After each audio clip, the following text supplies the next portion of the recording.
Hi dears, welcome back to our channel. അപ്പോൾ ഇന്ന് ഞാൻ വന്നിട്ടുള്ള നല്ല അടിപൊളി കോംബോ റെസിപ്പി ആയിട്ടാണ്. വേറെ ഒന്നുമല്ല, നല്ല നാടൻ പാൽക്കപ്പിയും പിന്നെ ബീഫ് റോസ്റ്റും. ഈ ഒരു കോംബോ ഇതുവരെ ട്രൈ ചെയ്യാത്തവരാണെങ്കിൽ തീർച്ചയായും ട്രൈ ചെയ്ത് നോക്കണം. അടിപൊളി ടേസ്റ്റാണ്. അപ്പോൾ ഒത്തിരി പറഞ്ഞ് ബോറടിപ്പിക്കുന്നില്ല, വീട്ടിലോട്ട് കിടക്കുന്നതിന് മുന്നായിട്ട് നമ്മുടെ ഫാമിലിയിൽ പുതുതായിട്ട് വന്ന ഫ്രണ്ട്സ് ആരെങ്കിലും ഉണ്ടെങ്കിൽ ചാനലിൽ സബ്സ്ക്രൈബ് ചെയ്ത് സപ്പോർട്ട് ചെയ്യണേ. അപ്പോൾ നമ്മുടെ ബീഫ് റോസ്റ്റ് ഉണ്ടാക്കാനായിട്ട് ഞാനിത് ബീഫ് നന്നായിട്ട് കഴുകി അതിലോട്ട് ഉപ്പും മഞ്ഞൾപ്പൊടിയും മുളക് പൊടിയും ഇട്ടിട്ട് ഒന്ന് കുഴച്ച് വെച്ചതാണ് കേട്ടോ. അതുപോലെ ബീഫ് റോസ്റ്റ് ഉണ്ടാക്കുന്ന ടൈമിൽ ഇതുപോലുള്ള എല്ലോട് കൂടിയ കഷ്ണങ്ങൾ എടുക്കുകയാണെങ്കിൽ ആ ഒരു ബീഫ് റോസ്റ്റിന് നല്ലൊരു ടേസ്റ്റ് ആയിരിക്കും കേട്ടോ. ഇപ്പം ഞാനിവിടെ എടുത്തിട്ടുള്ളത് 1 കിലോളം ബീഫാണ് കേട്ടോ. പിന്നെ നമുക്കിതിലോട്ട് വേണ്ടത് 3 സവാളയാണ്. ഇത് നമുക്കൊന്ന് കട്ട് ചെയ്തെടുക്കാം. അപ്പം ഞാനിത് സവാളയൊക്കെ നന്നായിട്ട് കട്ട് ചെയ്തെടുത്തിട്ടുണ്ട്. ഇനി നമുക്കിതിലോട്ട് വേണ്ടത് ഇഞ്ചി വെളുത്തുള്ളിയാണ്. ഞാൻ ഇഞ്ചി വെളുത്തുള്ളി ചതച്ചെടുത്തതാണ്, പേസ്റ്റ് ആക്കിയതല്ല. പിന്നെ നമുക്കിതിലോട്ട് വേണ്ടത് എരിവിന് ആവശ്യത്തിന് പച്ചമുളകാണ്. ഞാനിവിടെ ഒരു 6 പച്ചമുളക് കട്ട് ചെയ്തെടുത്തേക്കുന്നതാണ്. പിന്നെ നമുക്കിതിലോട്ട് വേണ്ടത് തക്കാളിയാണ്. ഞാനിവിടെ അത്യാവശ്യം വലിപ്പമുള്ള ഒരു തക്കാളി കട്ട് ചെയ്തെടുത്തേക്കുന്നതാണ്. ഇനി നമുക്ക് റോസ്റ്റ് ഉണ്ടാക്കാനായിട്ട് ഞാനിവിടെ ചട്ടി അടുപ്പിലോട്ട് വെച്ചിട്ടുണ്ട്. ചട്ടി ഒന്ന് ചൂടായി വരുമ്പോൾ അതിലോട്ട് വെളിച്ചെണ്ണ ഒഴിച്ചു കൊടുക്കുകയാണ്. ഞാനിവിടെ ഒരു 4 ടേബിൾ സ്പൂണോളം വെളിച്ചെണ്ണ ഒഴിച്ചു കൊടുത്തിട്ടുണ്ട്. നമ്മളിതുപോലെ റോസ്റ്റ് ഉണ്ടാക്കുന്ന ടൈമിൽ വെളിച്ചെണ്ണ തന്നെ യൂസ് ചെയ്യാൻ വേണ്ടി നോക്കണം കേട്ടോ, എന്നാൽ മാത്രമേ അതിൻ്റെ ടേസ്റ്റ് കിട്ടത്തുള്ളൂ. അപ്പോൾ ഇത് ഒഴിച്ചു കൊടുത്ത വെളിച്ചെണ്ണയൊക്കെ നന്നായിട്ട് ചൂടായി വന്നിട്ടുണ്ട്. ഇനി നമുക്കിതിലോട്ട് സവാള ഇട്ട് കൊടുക്കാം.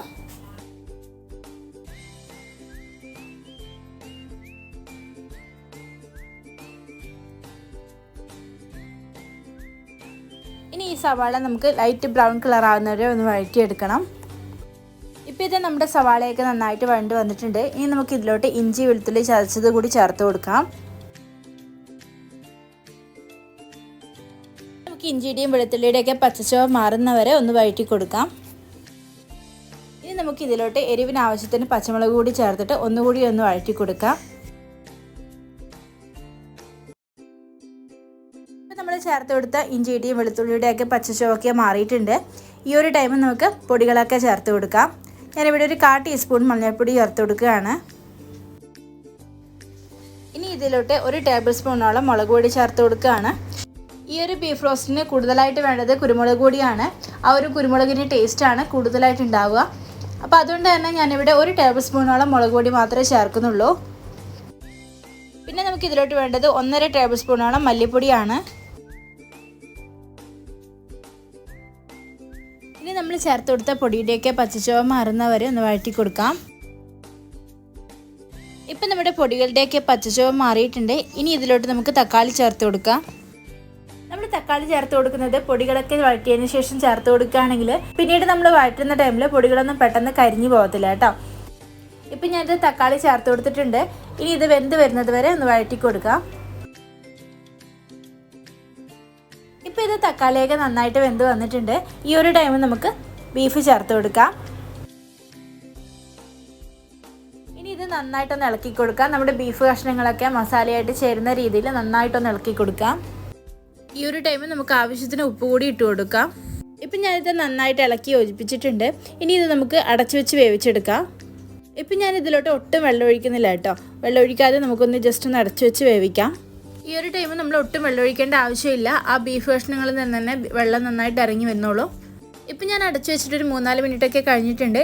ഇപ്പോൾ കണ്ടില്ലേ, നമ്മുടെ ആ ബീഫ് കഷ്ണങ്ങളിൽ നിന്ന് വെള്ളമൊക്കെ നന്നായിട്ട് ഇറങ്ങി വന്നിട്ടുണ്ട്. ഇനി ഇത് നമുക്ക് നന്നായിട്ടൊന്ന് ഇളക്കി യോജിപ്പിച്ച് കൊടുക്കാം.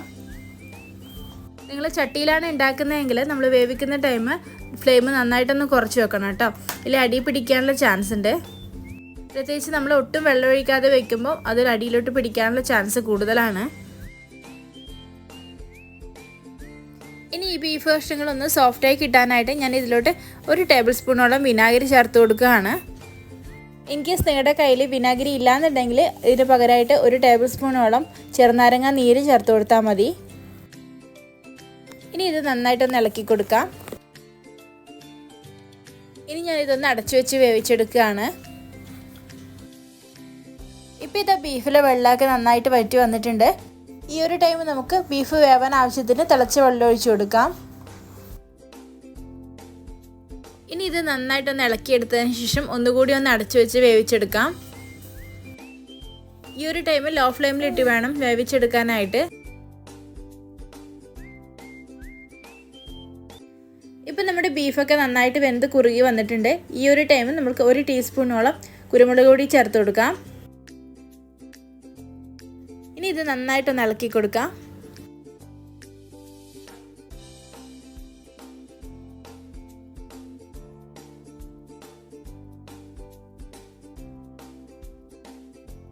ഇനി ഇതിലോട്ട് അവസാനമായിട്ട് നമുക്കൊരു 1/4 ടീസ്പൂണോളം ഗരം മസാല കൂടി ചേർത്ത് കൊടുക്കാം.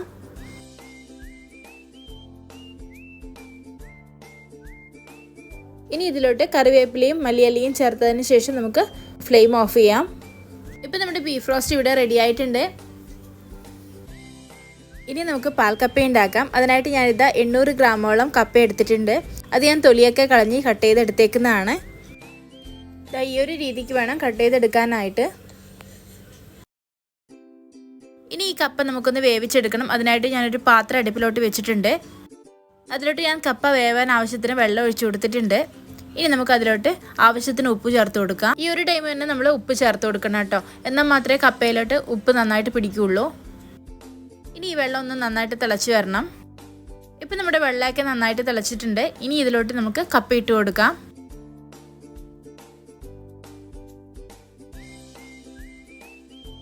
ഇനി ഈ വെള്ളത്തിൽ കിടന്ന് കപ്പ നന്നായിട്ടൊന്ന് വെന്ത് വരട്ടെ.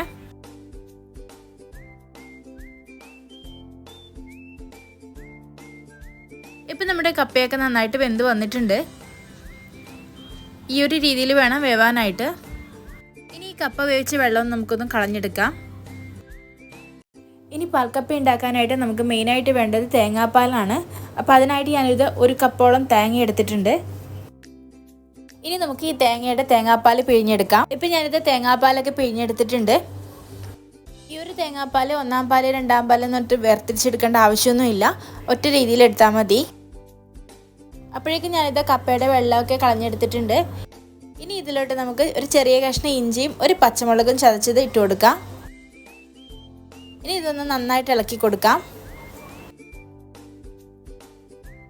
ആ ഇഞ്ചിയുടെയും പച്ചമുളകിൻ്റെയൊക്കെ പച്ചച്ചുവ ഒന്ന് മാറി വരുമ്പോൾ അതിലോട്ട് നമുക്ക് തേങ്ങാപ്പാൽ ഒഴിച്ചു കൊടുക്കാം. ഈ ഒരു തേങ്ങാപ്പാൽ നമ്മൾ മുഴുവനായിട്ട് ഒഴിച്ചു കൊടുക്കേണ്ട, ഒരു 1/4 കപ്പോളം ബാക്കി വെക്കണം കേട്ടോ. ഇപ്പം ഞാനിത് തേങ്ങാപ്പാൽ ഒഴിച്ചു കൊടുത്തിട്ടുണ്ട്. ഇനി ഈ തേങ്ങാപ്പാലിൽ കിടന്ന് കപ്പ ഒന്നുകൂടി ഒന്ന് വെന്ത് വരട്ടെ. ഇപ്പം നമ്മുടെ കപ്പയൊക്കെ നന്നായിട്ട് കുറുകി വന്നിട്ടുണ്ട്. ഇനി ഇതിലോട്ട് നമുക്ക് ബാക്കി വന്ന തേങ്ങാപ്പാൽ കൂടി ഒഴിച്ചു കൊടുക്കാം.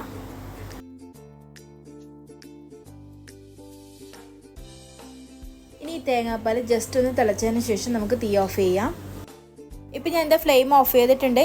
ഈ ഒരു കട്ടി മാത്രമേ ഉണ്ടാവാൻ പാടുള്ളൂ കേട്ടോ. അധികം ലൂസാവാനും പാടില്ല, അധികം കട്ടിയാവാനും പാടില്ല. ഈ ഒരു പാൽക്കപ്പ തണുത്ത് കഴിഞ്ഞാൽ കുറച്ചുകൂടി ഒന്ന് കട്ടിയാവും കേട്ടോ. അപ്പോൾ ആ ഒരു രീതിക്ക് വേണം എടുക്കാനായിട്ട്. ഇനി നമുക്ക് താളിച്ച് ഒഴിക്കണം. അതിനായിട്ട് ഞാൻ കടുക് ഇട്ട് കൊടുത്തിട്ടുണ്ട്. ആ കടുക് ഒന്ന് പൊട്ടി വരുമ്പോൾ നമുക്ക് അതിലോട്ട് ചെറിയുള്ളി കട്ട് ചെയ്തതും കൂടി ഇട്ട് കൊടുക്കാം. ആ ചെറിയുള്ളി ഒന്ന് മൂത്ത് വരുമ്പോൾ നമുക്ക് അതിലോട്ട് വറ്റൽമുളകും കറിവേപ്പിലയും ചേർത്ത് കൊടുക്കാം. അപ്പോൾ ഇത് നമ്മുടെ പാൽക്കപ്പയും ബീഫ് റോസ്റ്റും റെഡി ആയിട്ടുണ്ട്. അപ്പോൾ ഈ ഒരു കോംബോ ഇതുവരെ ട്രൈ ചെയ്യാത്തവർ തീർച്ചയായും ട്രൈ ചെയ്ത് നോക്കണം. അടിപൊളി ടേസ്റ്റാണ്.